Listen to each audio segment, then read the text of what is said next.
wanted to kind of expound on a few of the things that I talked about yesterday. And of course, our audience is very familiar.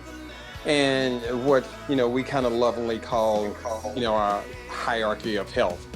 And just like you mentioned, the vast majority of people come with multi-symptomatic conditions. So it really does boil down to making it very individualistic.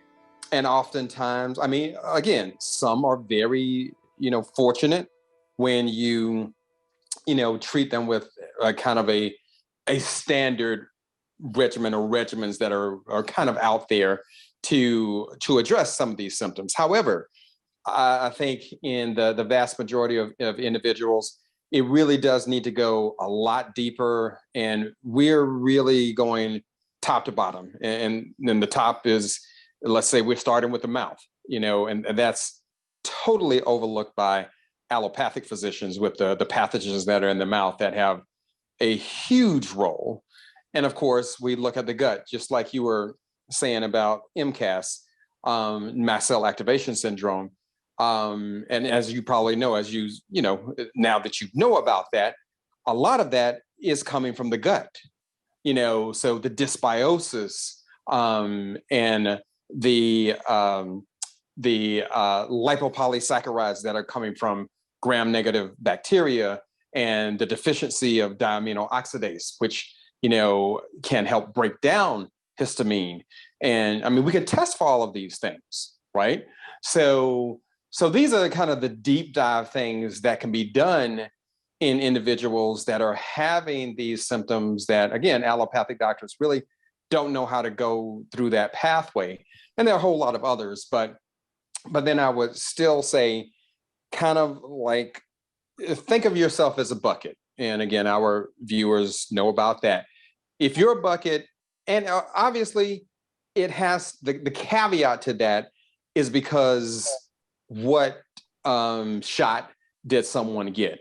Was it one of the more virulent ones? Is it, 2/3? Is it middle of the road or what have you?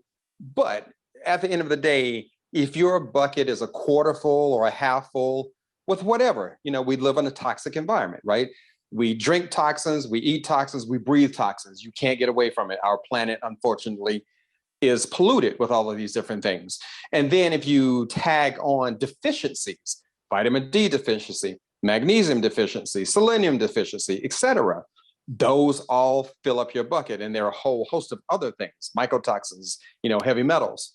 So the person who is only a quarter full or a half full generally has more immune resilience. But if your bucket is already 3/4 full and overflowing, and guess what? You don't necessarily have to have any symptoms if your bucket is 3/4 full or full. So that's another issue there that we dig deep to find out what's filling up your bucket, kind of where you are, and let's show you how to empty out your bucket. The other thing is when you mentioned about the neuropathy. So there are several, different devices and so forth. I happen to sit on the medical advisory board of a shockwave company that happens to be at the forefront. Now, there are several shockwave companies out there, but I would dare say that ours is the leader in that realm and quite efficacious in helping with neuropathy. Now, I can't say that, that has been tried on neuropathy that's coming from this particular syndrome. However, it has been exceedingly helpful in other types of neuropathy. But again, at the end of the day, neuropathy is generally due to still some type of inflammatory process and a decrease in blood flow and other issues and so forth. So something to definitely try, even to the point of, spinal cord injuries. And again, I'm not saying it works on everyone, but certainly, there are several anecdotal stories of individuals who have regained significant movement, even after long term. We're talking 7-8 years out of being paraplegic and quadriplegic. Now, again, I'm just not saying it happens to everybody, but still, that technology is quite astounding and definitely worth having a look at. Other devices out there based on alternating current, have shown quite a great deal of efficacy in the small nerve fiber, degeneration. Again, that is something else to look at. There are a number of peptides that have shown quite a bit of efficacy. BPC 157, thymosin alpha 1, thymosin beta 4, KPV, and there are others, ARD. A number of those have shown great promise in a whole host of things. But yes, neuropathy is one of those difficult ones. However, a number of very substantial, reversals or significant decreases in pain for different individuals, again, certainly worth a try. So when I looked at, when I had my assistant look deeper into your site and look at the list of doctors, and again, now I understand, you really, the IT guy, but I think there were maybe 5 or 6 functional medicine doctors listed on your entire site. So that makes a huge difference in terms of what can be done and how we kind of think outside of the box. And even beyond the Pierre Corey's and Dr. Merrick's and Dr. McCulloch's, because they're still in the standard realm, and there's nothing wrong with that. I mean, I used to be embedded in the allopathic realm as an anesthesiologist, but I morphed out of it because of my own issues with glaucoma. So I finally decided, hey, traditional medicine is not helping me maintain my eyesight. So that's actually how I became a functional medicine doctor and found out a whole lot of, deep dive stuff that I never learned in medical school. And no one to this day is teaching that stuff in medical school. So that's what took me to the next level, if you will. So I say all that to say there is more hope out there, and there's tons of other stuff that, it would just take up this whole call if I went down that. But I encourage you to really get back with us so we can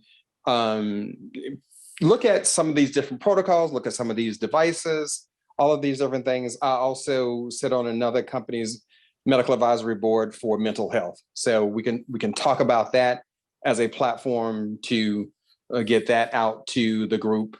I sit on probably about 8 different companies as chief medical officer or medical advisor and all of these different things.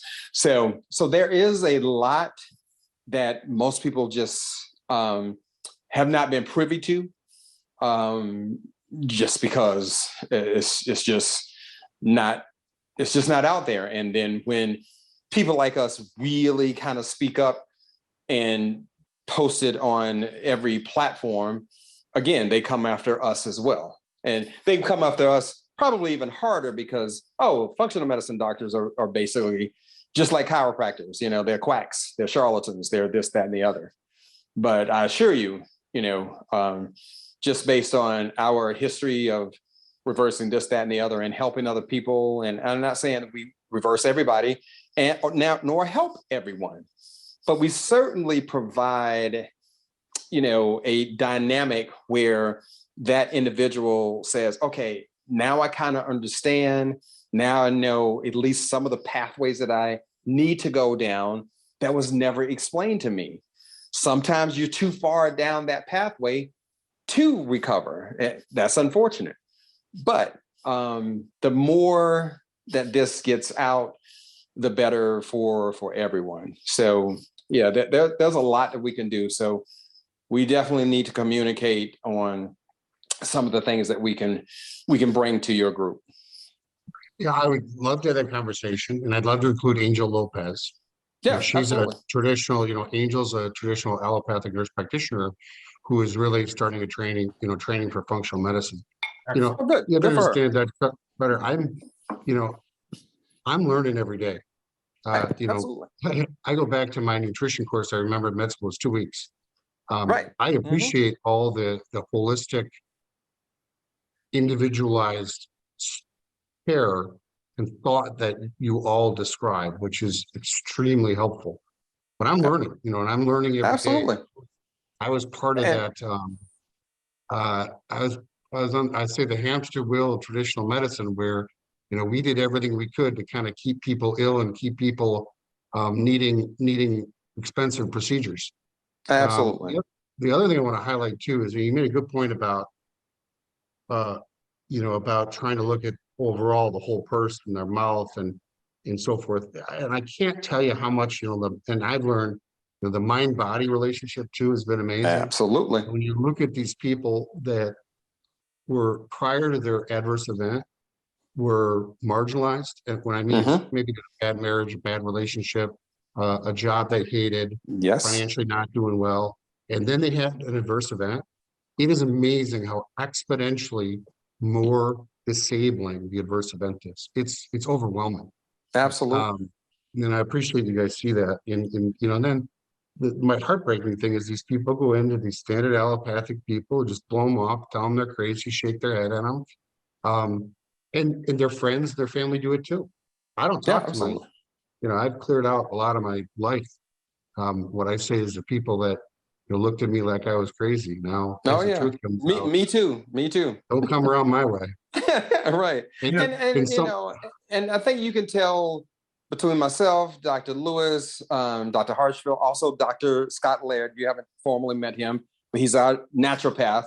So we have a whole team that really can, and of course we have, health coaches and very high level health coaches, because it does take a team. yep, Because once you kind of dial in some of the things that you need to take care of in an ideal situation, then you're passed to a health coach that really can tune in and say, all right, Mrs. Jones, I'm gonna call you once a week or once every 2 weeks or once every 3 weeks, whatever the budget allows, and make sure that they're implementing these things, or make sure, all right, Mrs. Jones, how are you doing on this diet? How are you doing on these supplements, or what have you?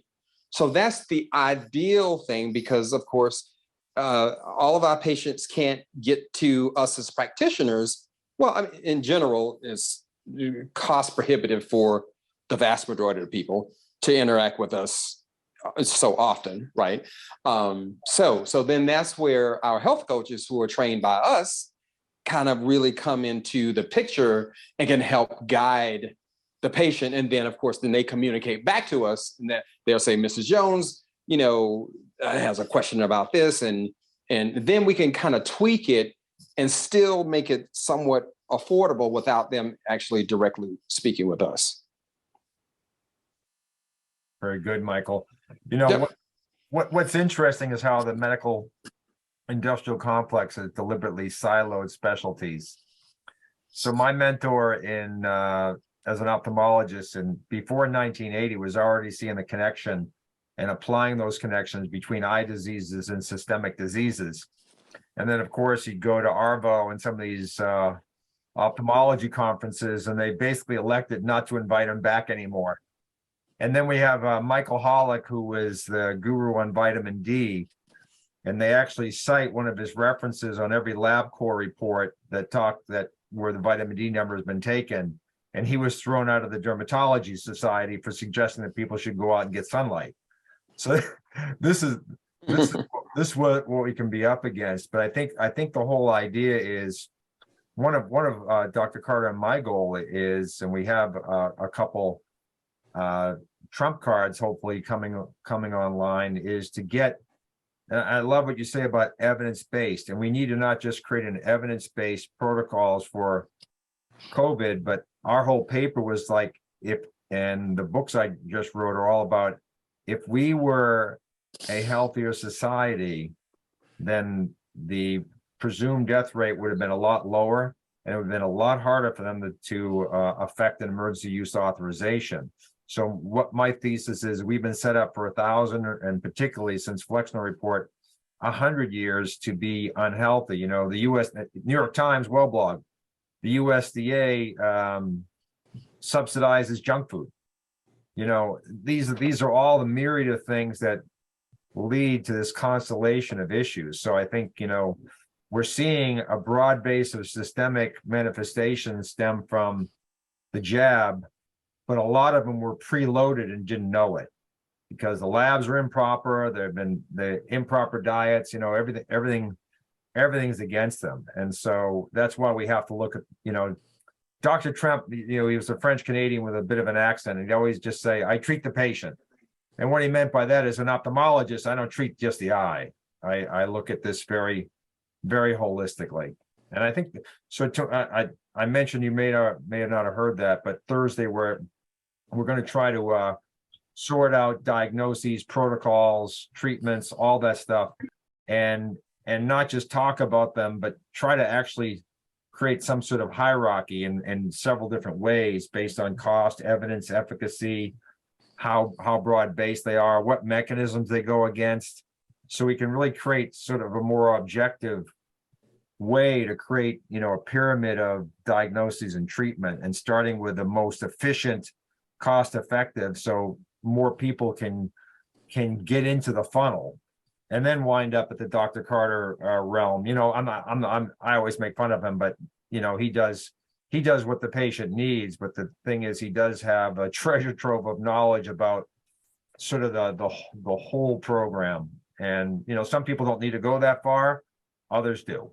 And we need to be able to make it not a one size fit all, but particularly from the economic perspective, you know, $10,000 for IVIG, that's great. But can we do that for $500 with something else? Maybe it's right. Absolutely. Methylene blue or something like that. And then you can treat 20 people for that same amount of money. And that's, you know, so creating this hierarchy is, I think, extraordinarily important, because not a lot of people are doing it. They're throwing out the supplement du jour, the herb du jour, I'm looking at Alzheimer's, you know, the Alzheimer's test du jour, and a lot of these fade into the sunset, but we grab them as the next big thing. And I think, you know, what we do is we talk about mechanisms of disease. And so anything I see coming down the pike, I evaluate it against what I believe some of the core mechanisms that drive disease are, and see how it relates to that to make a decision. Otherwise, otherwise you get captivated by the headlines, right? That's science. I mean, that you're explaining science as you try to understand a mechanism, you try some stuff, that's okay, versus you know, just getting around the EUA to get the shot approved and, you know, bad mouthing, you know, ivermectin and one of the safest drugs in the history of the world. And right, absolutely. So I just had to make one comment. Somebody made a comment about, do I know that the FDA, CDC, and NIH? I know I chortle about that quietly, but you know, go ahead. I just want to address a little bit, because that, you know, if any of you have a chance, I did a podcast. It wasn't mine. It was Jason Whitlock's. It's called Fearless. It's available on all the. He's a guy that's down in Nashville, and when I was there, this guy came up to me and said, he's kind of a scruggly guy, big beard, jeans. You know, he was also presenting, and I didn't know who he was. He said, "Who's our enemy?" And it really got me thinking. So to answer that kind of question, do I think the NIH, FDA, and CDC is an enemy? Yes. Do I know who the enemy is? I think I do now. So I used to always say it was, of a list of 10 things, it was 1 through 9 were greed. Okay. So there's 9 new billionaires in pharma since 9 new billionaires in the pharma industry since right.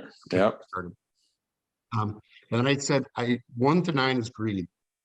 But number 10, I said, is power. So this guy started telling me his story. Well, he was a Navy SEAL, and he was in Afghanistan, and frankly, got injured 5 times, killed a bunch of people, told me some really, really crazy stories. And he said, every person I killed, when I looked them in the face, they had absolutely no desire for greed, and no desire for money, no desire for power. Right. And he made me think. I mean, the true enemy, I think, is evil. Right, right. We're up against evil. And these Yeah. people are, I mean, whether or not, if you're spiritual, you say Satan, or you're it's a fight against humanity. So I would Yes. really say my answer is evil. Yes, Yeah. I agree. And, I totally agree. The fact that you're reaching out to these folks, we lost the system from the inside out, not from the outside in any way. Yeah. And so the best way to take them down is from the inside, but that's a long process to get Yeah, unfortunately. inserted Yeah. back in there. But it's a much more powerful method than trying to stand out with placards and banners, protesting something. If we could be, that's why a lot of groups. I just got an email from someone. We want a minor.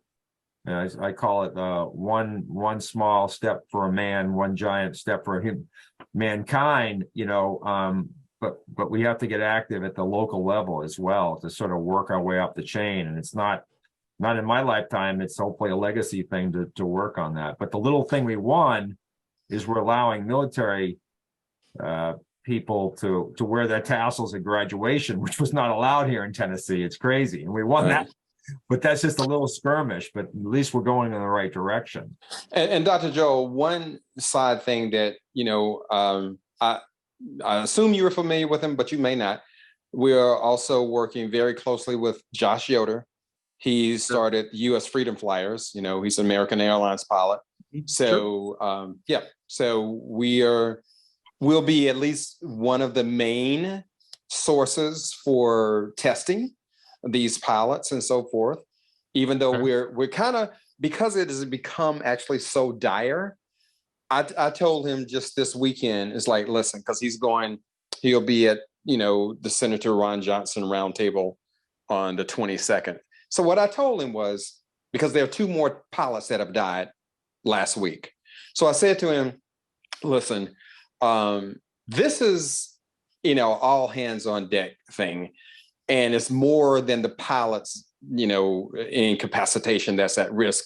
Because if both pilots on a 737 or 767 go down, then they bring 300 passengers with them. So I said to them, listen, there are over 100 pilots that have died, over 350 that have had heart attacks and strokes. Put it out there that all of you have had the shot. You need to go to your cardiologist and or family practitioner or internist or whatever that may be, and get these tests done. If they won't do it, then you can certainly send them to us. I mean, there are 150,000 pilots, so again, we can't necessarily handle all of that. We're trying to spool up to do that, but at the end of the day, we need to bring this awareness because they are having a blind eye to this. And I pray every day that I get on the flight, really, that I pray for my pilots and my flight attendants and everybody on the plane that we make it. And this is real. And I met pilots, at a flight school who are having issues. They're having chest pain. They're having memory issues. This is disturbing. So, but we normalize the abnormal. Yes. It's like, oh, exactly. But yes. And then Carter, I just want to say, you may want to touch, if you ever, Cody Flint. He's so Cody Flint, he's in React. He's on our board. Man, he'll help you. So Josh was supposed to actually introduce me to him, so we could get started working on him. I've met him. Yeah. Yeah. So we've Cody's been, a wonderful guy. Okay. Well, yeah, because we've been with Josh pretty much the whole month of January, going to at least 4 different meetings. So, and I tell you, and as you can imagine, he's pulled in every direction by somebody, which is, it's a good thing as well. But, he can only do so much. So, but I think it's just good to network with as many of them as you can, because they all have different contacts, and Cody has a fair amount of good political contacts and media contacts. Definitely connect him with us so we can, find out what his underlying issues are. Because trust me, everyone has underlying issues. There's not one person in our database of 7,000 people over the last, since 2012 that we've tested that doesn't have some issue that they don't know about. Yeah. I'm sending a testimonial to that effect in 2 days, Michael. Yeah. Yep, absolutely. No. Yeah. So- Knowing what's going on gives a lot of peace of mind, even before we solve it. So that's a first. Absolutely. Any other questions out there, or? No, I think we're good. Okay. It was Good. once again fabulous, and some of those statistics are things we need to keep in mind and have roll off the tip of our tongue. So really well done presentation. Very good. The good thing about when we did these surveys is specifically is moving forward, everyone's going to say, oh, those symptoms are from COVID. But the key is we did these surveys early before all the before everyone got COVID. Right. Okay. So it's right. very important. And then, these later studies are similar to ours, which really we can use because everyone's going to say, oh, that's just COVID. That's just COVID. That's just COVID. But if you really look at our data and compare it to some of the later data sets, it's a shot. It's skyrocketed. Yes. Yeah. Yeah. Shot. At an exponential logarithmic level. Yes, unfortunately.